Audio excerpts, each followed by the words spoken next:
Assalamu alaikum wa rahmatullahi wa barakatuh. And now it's time to add stars to our PowerPoint slides and to motivate our students and have them attracted to to their lessons. How can I do that? First of all, I have my exercise ready and I add the stars and give them the color and the shape I need.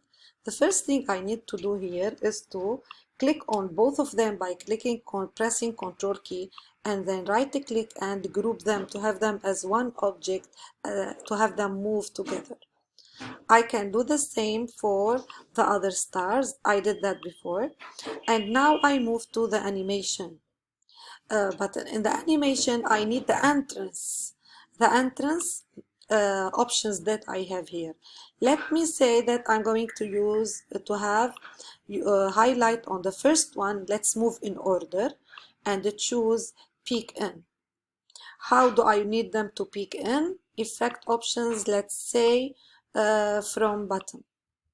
Okay, now I click on the first animation I have and double click animation painter, and I can apply peek in for the rest of answers, and let's move in turns.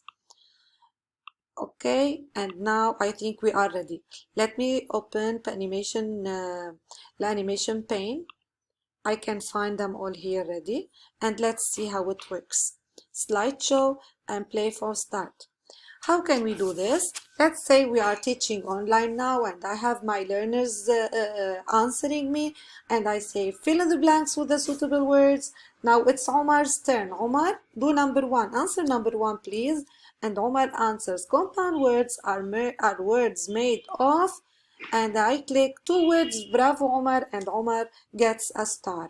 And I ask Omar to add a star to his notebook, and I add a star to my notebook as well. I ask another student to answer. Let's say Muhammad. For example, Muhammad, give me an example. Muhammad says, for example, policeman. And then, very good, Muhammad. Okay, but Muhammad doesn't have a star now. Let me move further.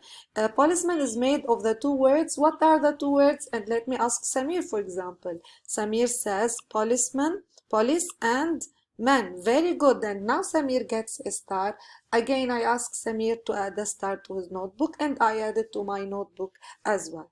And I move forward with a third student, and those who have stars add the stars to their notebooks. Now we have something which is very important here. We have to make sure as teachers that all our learners get stars in order not to demotivate them, and we can do that. For example, in another exercise, I prepared the exercise before, and let's say I added a star for policeman. Let's say I know that Mira doesn't have a star, so I ask Mira to answer and she will get the star. And I wish you try this method, and hopefully your students will be attracted and waiting their stars, and meet you in another video inshallah. Assalamu alaikum.